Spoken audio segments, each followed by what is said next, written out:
هيا على خير الأمل هيا على خير الأمل هاي حسين يا حسين هاي حسين يا حسين يا حسين يا حسين يا حسين يا حسين يا حسين يا حسين. أعوذ بالله من الشيطان اللعين الرجيم. بسم الله الرحمن الرحيم. السلام على الحسين وعلى علي بن الحسين وعلى أولاد الحسين وعلى أصحاب الحسين الذين بذلوا مهجهم دون الحسين علیہ السلام.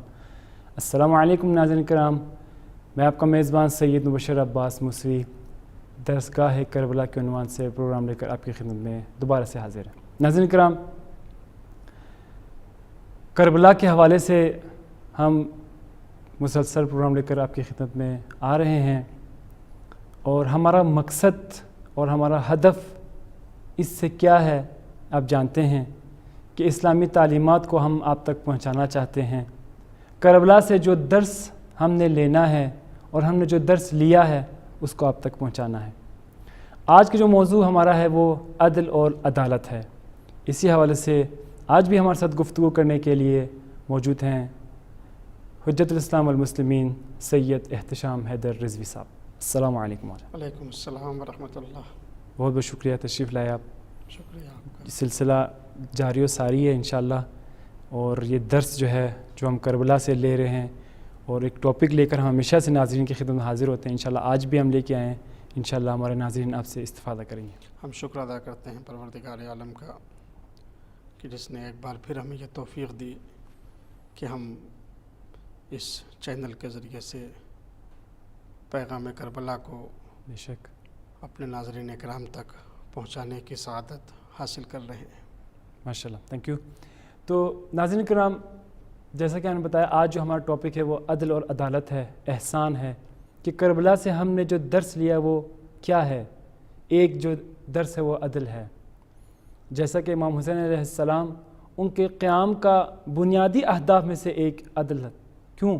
کیونکہ اس وقت سماج میں، معاشرے میں ایک ایسا حاکم آیا تھا، ایک ایسا رہبر آیا تھا جو ہمارے امت پر، جو خود ظالم شخص تھا اور سماج میں ظلم و فساد پھیلا رہا تھا. تو امام حسین علیہ السلام اس عدل کے قیام کے لیے انہوں نے قیام کیا. نہضت عاشورہ، قیام عاشورہ کا مقصد بھی یہی تھا کہ دنیا میں اس نظام میں عدل اور انصاف کا برپا ہو. امام حسین کے جو بنیادی اہداف میں سے دو ہدفیں جو ہیں اس میں سے ایک امر بالمعروف و نہی عن المنکر، اور دوسرا عدل اور عدالت. جیسا کہ خود امام حسین فرماتے ہیں کہ میں اپنی امت کی اصلاح کے لیے میں میدان میں آیا ہوں. کربلا کی طرف میرا جانا، اپنی فیملی کو لے کے جا رہے ہیں. یہاں پر دیکھیں، جب کسی شخص پر مصیبت آتی ہے، جب کسی شخص پر مسائل آتے ہیں تو وہ یہی کوشش کرتا ہے کہ اس کے جو گھر والے ہیں، اس کے جو خانوادہ ہے، وہ اس سے بچیں، اور وہ کوشش کرتا ہے کہ ان تک یہ بات نہ پہنچائے کہ آج میرے ساتھ یہ مسئلہ ہے فلان جو بھی ہے. لیکن امام حسین دین کی خاطر، نظام کے اندر عدل کی خاطر اپنی فیملی کو کربلا کی طرف لے کے جاتے ہیں. ڈاکٹر ابراہیم جو کہ بہت بڑے محقق ہیں عالم اسلام کے، وہ کہتے ہیں کہ امام حسین کا جو اصل مقصد تھا حقیقی اسلام کی جو احیاء ہے اور بدعتوں جو کہ نظام کے اندر اور انحرافات جو آئے تھے اس کا خاتمہ. آپ دیکھ سکتے ہیں اور دیکھ بھی رہے ہیں، تاریخ جیسے جیسے بڑھتی جا رہی ہے اسی طرح عالم اسلام میں کربلا اور قیام عاشورہ کے جو اثرات ہیں وہ گہرے سے گہرے ہوتے جا رہے ہیں. اس کی سب سے بڑی مثال امام خمینی رحمۃ اللہ علیہ کا قیام ہے. انہوں نے یہ قیام جو کیا کہاں سے لیا؟ یہ تسلسل جو انہوں نے لیا وہ کربلا سے لیا، قیام عاشورہ سے لیا. ظلم و جفا ایران کے اندر بہت زیادہ، ناانصافی، بادشاہیت کا جو ایک دور تھا اس کو ختم کرنے کے لیے امام خمینی نے کربلا سے جو تسلسل لیا وہ یہی تھا، اور انہوں نے عدل کو یہاں پر قائم کیا. اور آج ہم اسی حوالے سے موجود ہیں، انشاءاللہ مولانا صاحب سے بھی گفتگو کریں گے اس حوالے سے. تو سب سے پہلے آغا جان یہ بتائیں کہ امام حسین کا جو مقصد تھا اس میں سے کہا جاتا کہ ایک عدل تھا، تو یہ عدل کیا ہے اور اس کی اہمیت بیان کیجیے ہمارے ناظرین. اعوذ باللہ السمیع العلیم من الشیطان اللعین الرجیم. بسم اللہ الرحمن الرحیم. الحمدللہ رب العالمین والصلاة والسلام علی جمیع الانبیاء والمرسلین لا سیما علی اشرف الاولین والآخرین سیدنا و مولانا بالقاسم محمد وعلی اہل بیتہ الطیبین الطاہرین المعصومین. السلام علی الحسین وعلی علی ابن الحسین وعلی اولاد الحسین وعلی اصحاب الحسین. بہت اچھا موضوع ہے آج کا جس کی طرف آپ نے اشارہ کیا، اور دین کے آنے کا مقصد، انبیاء اور مرسلین کے آنے کا مقصد کیا ہے. سبحان اللہ. سرکار سید الشہداء فرزند رسول الثقلین حضرت امام حسین علیہ السلام نے جو قربانی پیش کی ہے، اس قربانی کا مقصد کیا ہے؟ بے شک. اللہ نے جو کتابیں نازل کی ہیں، ان کتابوں کے نازل ہونے کا مقصد کیا ہے؟ ائمہ معصومین علیہ السلام نے جو زحمتیں برداشت کی ہیں، ان سب کا ماحصل کیا ہے، ان کا مقصد کیا ہے؟ سبحان اللہ. اگر آپ قرآن مجید کی آیات کا جائزہ لیں اور احادیث معصومین علیہ السلام کا جائزہ لیں تو یہ بات بخوبی واضح ہو جاتی ہے کہ انبیاء کے آنے کا مقصد، مرسلین کے آنے کا مقصد، کتابوں کے نازل ہونے کا مقصد ہے کہ لوگ عدل اور انصاف کے ساتھ قیام کریں. بے شک.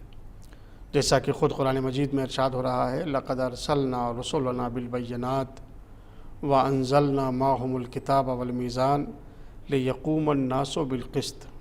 کیا بات. سورہ مبارکہ حدید کی یہ آیت ہے جہاں پروردگار عالم انبیاء کے بھیجنے کا مقصد بیان کر رہا ہے. لَقَدْ أَرْسَلْنَا رُسُلَنَا بِالْبَيِّنَاتِ. کیا بات ہے. ہم نے انبیاء کو واضح اور روشن دلائل کے ساتھ بھیجا ہے. وَأَنزَلْنَا مَعَهُمُ الْكِتَابَ وَالْمِيزَانَ، اور ان کے ساتھ ہم نے کتاب کو نازل کیا، سبحان اللہ. میزان کو نازل کیا. مقصد کیا ہے؟ لِيَقُومَ النَّاسُ بِالْقِسْطِ، تاکہ لوگ عدل اور انصاف کے ساتھ قیام کریں. سبحان اللہ. کیا بات. یعنی انبیاء کے آنے کا مقصد، دین کے آنے کا مقصد صرف ایک ہے، اور وہ کیا ہے؟ لِيَقُومَ النَّاسُ بِالْقِسْطِ، تاکہ لوگ عدل اور انصاف کے ساتھ قیام سبحان کرنے اللہ. لگیں، سبحان اللہ. لوگوں کے اندر عدالت پیدا ہو جائے. کیا بات ہے جی. کیا بات ہے. لہٰذا اس اعتبار سے اگر آپ دیکھیں تو عدالت کو بہت زیادہ اہمیت حاصل ہے. اگر ہم نے عدل کو نہیں پہچانا اور ہماری زندگی میں عدل داخل نہیں ہوا، ہمارے گھر میں عدالت پیدا نہ ہو سکے، ہمارے معاشرے میں عدالت جو ہے وہ نافذ نہ ہو سکے، تو اس کے معنی یہ ہیں کہ انسان نے مذہب کے فلسفے کو نہیں پہچانا ہے. اگر ہم عدل کو نظر انداز کرتے ہیں، انصاف کو نظر انداز کرتے ہیں. کیوں؟ اس لیے کہ پروردگار یہ کہہ رہا ہے کہ دین کے آنے کا مقصد ہے لِيَقُومَ النَّاسُ بِالْقِسْطِ، سبحان اللہ. لوگ عدل و انصاف کے ساتھ قیام کریں. کیا بات ہے. یہ تو انبیاء کے آنے کا مقصد ہے. اور خود ہمارے یہاں جو روایات وارد ہوئی ہیں، ساری دنیا جو ہے کسی نہ کسی انداز سے ایک آنے والے کا انتظار کر رہی ہے. بے شک. بے شک. کہ وہ جب آئے گا منجی امام مہدی عجل اللہ تعالیٰ فرجہ الشریف، جب آپ ظہور فرمائیں گے، آپ قیام کریں گے، تو قیام کا مقصد کیا ہے؟ وہاں بھی احادیث میں یہی وجہ بیان کی گئی ہے کہ ان کے قیام کا مقصد یہ ہے کہ دنیا جس طرح ظلم و جور سے بھری ہے، اسی طریقے سے وہ عدل اور انصاف کے ذریعے سے دنیا کو قائم کریں گے. بے شک. اس میں کوئی شک نہیں. یعنی پہلے جو انبیاء آئے ان کے بھی آنے کا مقصد ہے عدل و انصاف کا قیام. آخری امام جب ظہور فرمائیں گے تو ان کے قیام کا بھی مقصد ہے عدل اور انصاف. لہٰذا یہ عدالت جو ہے وہ سماج کی روح ہے. بے شک. معاشرے کی روح ہے عدالت. وہ معاشرہ کہے جانے کے لائق نہیں ہے جس میں عدالت نہ پائی جاتی ہو. سبحان اللہ. وہ سماج کہے جانے کے لائق نہیں ہے جس میں عدالت نہ پائی جاتی ہو.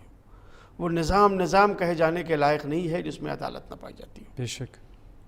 بغیر عدالت کے یہ معاشرہ اور یہ سماج پرسکون حالات کے ساتھ آگے نہیں بڑھ سکتا ہے. کیا بات ہے. آج جو دنیا میں پریشانیاں پائی جاتی ہیں، معاشرے میں جو اضطراب پایا جاتا ہے، اس کی بنیادی وجہ یہ ہے کہ ہمارے معاشرے میں، ہمارے سماج میں عدالت نہیں ہے۔ بے شک۔ اگر ہم یہ چاہتے ہیں کہ ہمارا سماج پرسکون سماج ہو اور ایسا سماج ہو کہ جو آگے بڑھ سکے، ترقی کر سکے، اس کے اندر اضطراب نہ ہو، اس کے اندر پریشانیاں نہ ہوں، تو اس کے لیے بنیادی وجہ یہ ہے کہ ہمیں عدالت کو اپنی نگاہ کے سامنے رکھنا ہوگا۔ بے شک۔ یہی وجہ ہے کہ آپ دیکھیں پروردگار عالم نے قرآن مجید میں سورہ مبارکہ نحل میں یہ اعلان کیا، ان اللہ یامر بالعدل والاحسان وایتاء ذی القربى وینہی عن الفحشاء والمنکر والبغی یعظکم لعلکم تذکرون۔ کیا بات ہے، کیا بات ہے۔ کہ بے شک اللہ حکم دیتا ہے عدل کا، بے شک۔ ان اللہ یامر بالعدل، اللہ عدل کا حکم دیتا ہے، والاحسان، اور لوگوں کے ساتھ احسان کرنے کا حکم دیتا ہے، سبحان اللہ۔ وایتاء ذی القربى، اور قرابت داروں کے حقوق کی ادائیگی کا حکم دیتا ہے، بے شک۔ وینہی عن الفحشاء والمنکر والبغی، اور پروردگار روکتا ہے، منع کرتا ہے بد کرداری سے، ناشائستہ حرکات سے اور ظلم سے۔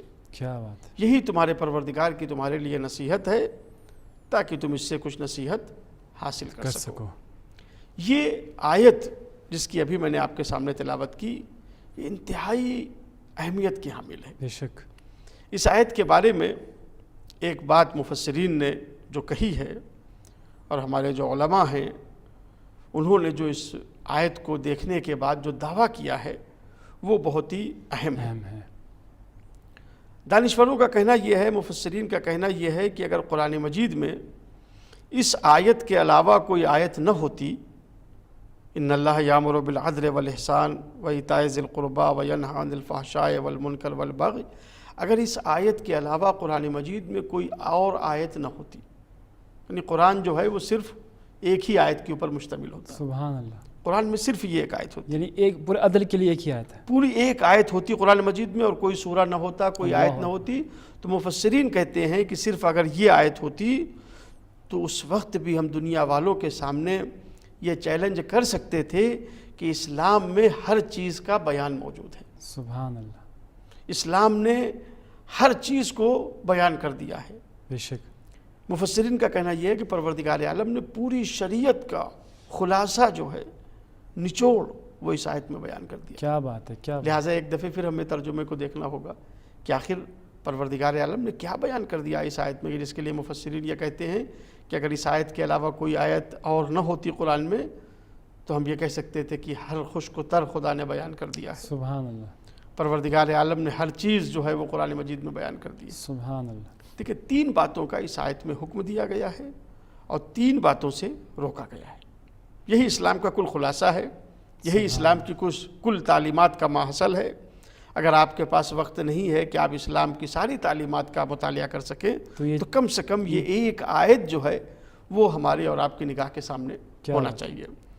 3 باتوں کا اللہ نے اس آیت میں حکم دیا ہے اور 3 باتوں سے منع کیا ہے۔ عدل کا حکم دیا ہے، ان اللہ یامر بالعدل، یعنی انسان کو عدل سے کام لینا ہے، والاحسان، سبحان اللہ، اور احسان کرنا ہے، وایتاء ذی القربى، اور قرابت داروں کے حقوق کو ادا کرنا ہے، اور 3 باتوں سے منع کیا ہے، یعنی یہ 3 باتیں وہ ہیں جو کرنا ہے اور 3 باتوں سے روکا ہے، وینہی عن الفحشاء والمنکر والبغی، اور اللہ نے منع کیا ہے فحشاء سے، برائیوں سے، چاہے وہ کھلی ہوئی برائیاں ہوں یا چھپی ہوئی برائیاں ہوں، والبغی، اور خدا نے ظلم سے روکا ہے۔ اللہ اکبر۔ 3 باتیں ہیں جن سے ہم کو روکا گیا ہے، 3 باتوں کا ہمیں حکم دیا گیا ہے، یہی 6 باتوں کے اوپر اسلام مشتمل ہے۔ آپ کسی بھی اسلام کے قانون کا اگر تجزیہ کریں گے، جتنی بھی نیکیاں ہیں اسلام میں، جتنے بھی کارہائے خیر ہیں جن کا حکم دیا گیا ہے، یا وہ عدل کی شکل میں سامنے آئیں گے، یا احسان کی شکل میں سامنے آئیں گے، یا حقوق کی ادائیگی کی شکل میں سامنے آئیں گے۔ اور وہ برائیاں جن سے اسلام نے منع کیا ہے، جن سے اسلام نے روکا ہے، یا وہ فحشاء کی شکل میں سامنے آئیں گی، یا منکرات کی شکل میں سامنے آئیں گی، یا ظلم کی شکل میں سامنے آئیں گی۔ لہٰذا اسلام کچھ کرنے اور کچھ نہ کرنے کا نام ہے۔ ہمیں عدل سے کام لینا ہے، ہمیں احسان سے کام لینا ہے، ہمیں حقوق کی ادائیگی کرنا ہے، اور اپنے کو برائیوں سے بچانا ہے، اپنے کو بد کرداری سے بچانا ہے، اور اپنے کو ظلم سے بچانا ہے۔ بہت اچھا۔ لہٰذا یہ عدل اور احسان یہ بہت ہی اہمیت کے اس کی حامل ہیں۔ اہمیت پہ روشنی ڈال دیجیے گا۔ عدل کیا ہے؟ آپ نے سوال کیا عدل کیا ہے۔ دیکھیے عدل جو ہے، عدل کے معنی یہ ہیں کہ صاحب حق تک اس کے حق کو پہنچا دیا جائے۔ کیا بات ہے جی۔ اعطاء حق، حق کو پہنچانا صاحب حق تک۔ سبحان اللہ۔ مثال کے طور پر کسی آدمی نے ایک شخص کو کام کرنے کے لیے اپنے گھر میں بلایا، اور اس کی مزدوری فرض کیجئے کہ 500 روپے ہے۔ جی۔ وہ آیا آپ کے گھر میں کام کر رہا ہے، 500 روپے اس کا حق بنتا ہے، 500 روپے اس کی اجرت ہوتی ہے، مزدوری ہوتی ہے۔ شام کو جب وہ جانے لگا تو آپ نے 500 روپے اس کے حوالے کر دیے، یعنی صاحب حق تک اس کے حق کو پہنچا دیا۔ کیا بات ہے۔ تو جب صاحب حق تک اس کے حق کو پہنچا دیا تو اس کا نام ہے عدل۔ سبحان اللہ۔ لیکن پروردگار عالم نے صرف عدل کا حکم نہیں دیا ہے، والاحسان، احسان بھی ساتھ کہا۔ عدل کے ساتھ احسان کرنے کا بھی حکم دیا ہے۔ یعنی یہ آپ نے جو 500 روپے اس کو دیے ہیں، یہ تو آپ نے اس کا حق دیا ہے، بالکل۔ اتنا کافی نہیں ہے۔ ٹھیک ہے آپ کو عادل کہا جائے گا، لیکن پروردگار عالم آپ کو احسان کرنے کا بھی حکم دے رہا ہے، والاحسان، یعنی کچھ بڑھا کر بھی دو، تھوڑا سا اور دے دیں اس کو، کچھ بڑھا کے دو تاکہ تم محسن کہے جاؤ۔ سبحان اللہ۔ سبحان واللہ یحب المحسنین، اور اللہ احسان کرنے والوں سے محبت کرتا ہے، دوست رکھتا ہے۔ اللہ احسان کرنے والوں سے محبت کرتا ہے۔ لہٰذا انسان کو عدل سے کام لینا ہے، اور عدل کے ساتھ احسان سے کام لینا ہے۔ کیا بات ہے، بہت اچھا۔ آج ہمارے معاشرے میں جتنی خرابیاں ہیں، اچھائیاں بھی پائی جاتی ہیں، ایسا نہیں ہے، لیکن جو برائیاں پائی جاتی ہیں ان کی بنیادی وجہ یہ ہے کہ وہ عدل کے راستے سے ہٹ گئے ہیں۔ بے شک ایسا ہی ہے۔ بس اسلام جو ہے وہ یہی چاہتا ہے صراط مستقیم کے اوپر مسلمان چلتا رہے، مومن جو ہے وہ سیدھے راستے کے اوپر چلتا رہے جو عدل کا راستہ ہے، بے شک۔ نہ انسان کے اندر افراط پیدا ہو جائے، نہ انسان کے اندر تفریط پیدا ہو جائے۔ اہدنا الصراط المستقیم، پروردگار ہمیں صراط مستقیم پر چلنے کی توفیق عطا فرماتا رہے، ہم اسی راستے کے اوپر چلنے لگے۔ لہٰذا جب تک ہماری زندگی میں عدل نہیں آئے گا، اس وقت تک ہماری زندگی میں حقیقی سکون جو ہے وہ نہیں آ سکتا۔ بے شک ایسا ہی ہے۔ ایک شخص امام علی علیہ السلام کی خدمت میں آیا، اور اس نے آنے کے بعد کہا اے امیر المومنین، میں 3 درہم جو ہے وہ کماتا ہوں، لیکن میرا خرچ جو ہے وہ پورا نہیں ہوتا ہے، زیادہ ہے، میرا خرچ پورا نہیں ہوتا ہے۔ میں 3 درہم کماتا ہوں لیکن میرا خرچ پورا نہیں ہوتا ہے، میں مقروض رہتا ہوں، مال میں برکت نہیں ہوتی ہے، پریشانیاں رہتی ہیں۔ آپ کوئی طریقہ بتا دیجئے کہ جس سے مال میں برکت ہونے لگے، کوئی دعا بتا دیجئے کہ جس سے مال میں ہمارے برکت پیدا ہو جائے اور پریشانیاں دور ہو جائیں۔ تو اس نقل کے مطابق مولا کائنات حضرت امیر المومنین علی ابن ابی طالب علیہ السلام نے اس سے فرمایا کہ تم 3 درہم کے بجائے اپنی مزدوری 2 درہم رکھو۔ اللہ اکبر۔ 2 درہم تم مزدوری اپنی رکھو اور 2 درہم اجرت لیا کرو، انشاءاللہ پروردگار تمہارے مال میں برکت دے گا۔ اس نے کہا 3 درہم میں تو میرا پورا ہوتا نہیں ہے، 2 میں کیسے ہوگا؟ 2 میں کیسے میرے اخراجات جو ہے پورے ہوں گے؟ لیکن مولا نے کہا تم نے مجھ سے پوچھا، میں نے تمہیں بتا دیا، اب عمل کرو نہ عمل کرو یہ تمہاری مرضی ہے، تمہاری ذمہ داری ہے۔ تم نے ہم سے کہا ہے کہ مال میں برکت کیسے ہوگی، تو یہ طریقہ بتا دو۔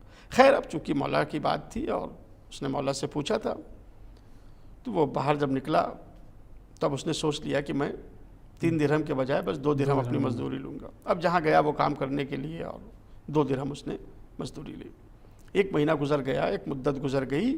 اس کے بعد جب وہ مولا کی خدمت میں آیا تو آنے کے بعد کہا اے امیر المومنین، 3 درہم میں میرے اخراجات پورے نہیں ہوتے تھے، لیکن جب سے آپ نے 2 درہم مجھ سے کہا کہ اپنی اجرت لو تو میرے مال میں برکت بھی ہوتی ہے، سبحان اللہ، میرے گھر کی پریشانیاں بھی دور ہو گئیں، کیا بات ہے، میرے گھر کی ساری ضرورتیں پوری ہو جاتی ہیں۔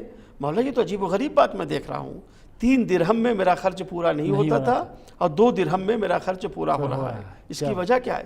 مولا نے فرمایا کہ دیکھو تمہاری محنت جو ہے یہ حقیقت میں 2 درہم کے برابر ہے. سبحان اللہ. تمہاری مزدوری، تمہاری اجرت جو ہے وہ 2 درہم ہونا چاہیے. یہ جو 3 درہم تم لے رہے ہو یہ عدل کے ساتھ 3 درہم نہیں لے رہے ہو، یہ لوگوں کے اوپر زیادتی ہو رہی ہے، بے شک. یہ لوگوں کے اوپر ظلم ہو رہا ہے.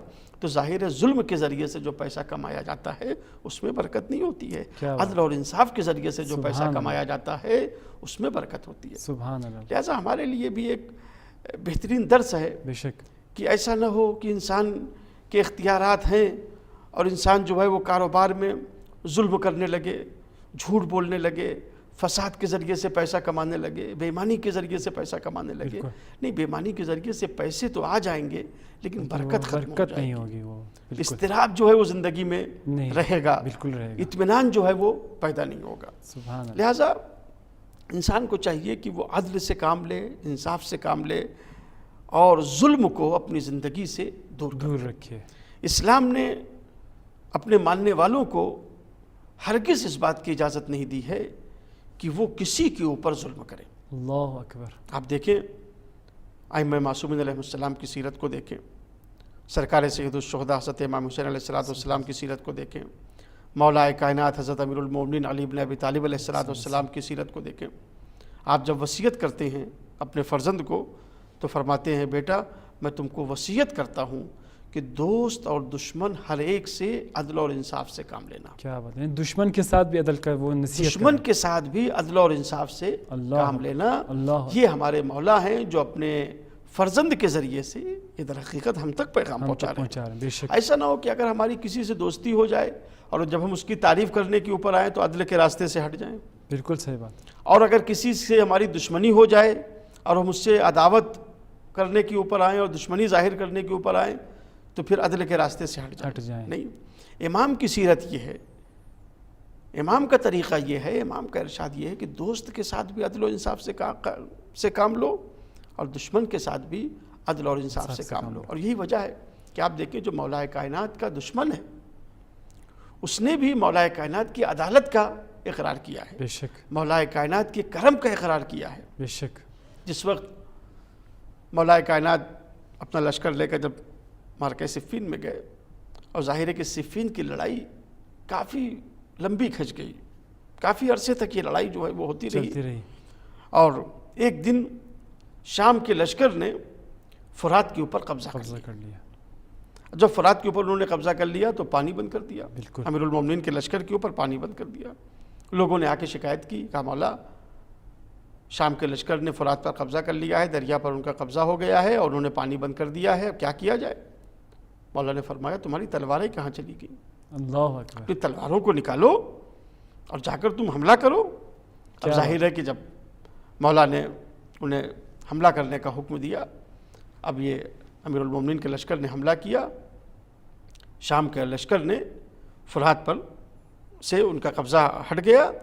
اب جب امام کے لشکر کا قبضہ ہو گیا فرات کے اوپر، اب شام کا لشکر بھاگ کر اپنے امیر کے پاس گیا اور کہا کہ دیکھیے اب تو انتقامی کارروائی کریں گے. اگر پہلے ان کا قبضہ ہو جاتا اور وہ ظاہر ہے کہ ہم کو پانی دیتے، لیکن ہم نے پانی بند کر دیا تھا جب ہمارا قبضہ تھا، تو اب بتائیے کہ اب ہمارا کیا ہوگا؟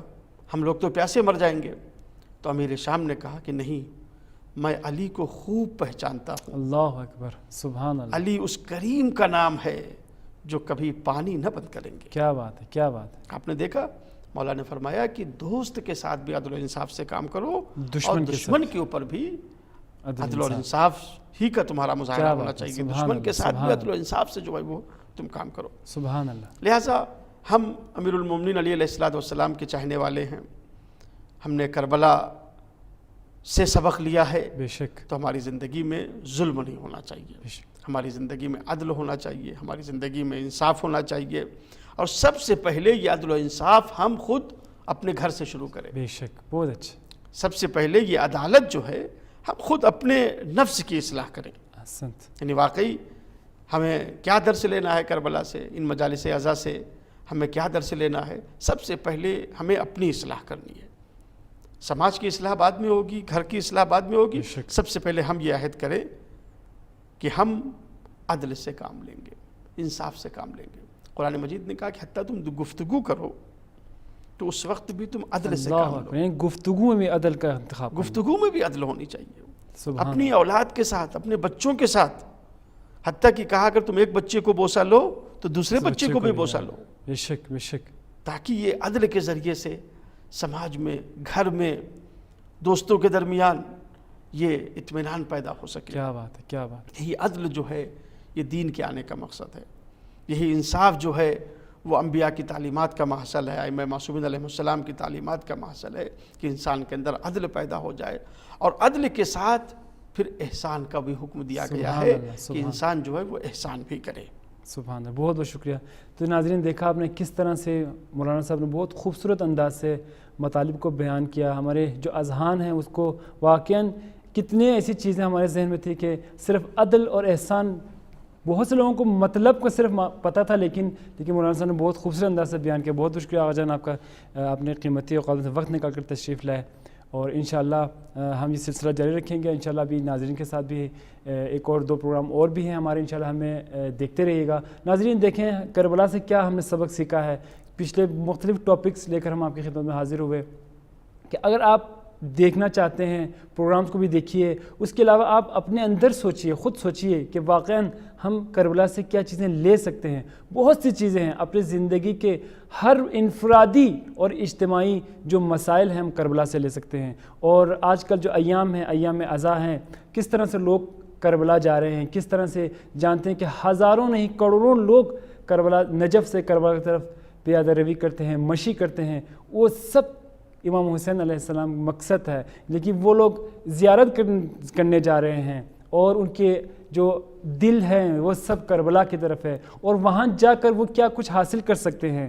یہ ہے کربلا، اور ہمیں کربلا سے کیا لینا ہے اور کیا حاصل کرنا ہے، یہ سب انشاءاللہ آپ دیکھتے رہیے گا ہم پروگرام. اپنے کسی اور پروگرام تک ہمیں اپنے میزبان کو اجازت دیجیے گا. اور مولانا صاحب کا بہت بہت شکریہ آجان، آپ تشریف لائے، اپنے قیمتی وقت سے قد نکالا. بہت بہت شکریہ. انشاءاللہ پروردگار عالم بحق محمد اور آل محمد ہم سب کو درسگاہ کربلا سے بہترین درس لینے کی توفیق عطا فرمائے. خداوند عالم ہم سب کو توفیق دے کہ ہم اس عدل اور احسان کے راستے کے اوپر چلیں، اور سب کے ساتھ جیسا کہ امام کا یہ ارشاد ہے کہ عدل سے کام لو، تو ہم بھی معاشرے میں ہر ایک کے ساتھ عدل اور انصاف سے کام لیں. بہت بہت شکریہ. تو ناظرین کرام، کسی اور پروگرام میں دوبارہ آپ کی خدمت میں حاضر ہوں گے. اس وقت تک کے لیے اپنے میزبان سید مبشر عباس موسوی کو اجازت دیجیے گا. السلام علیکم ورحمۃ اللہ وبرکاتہ.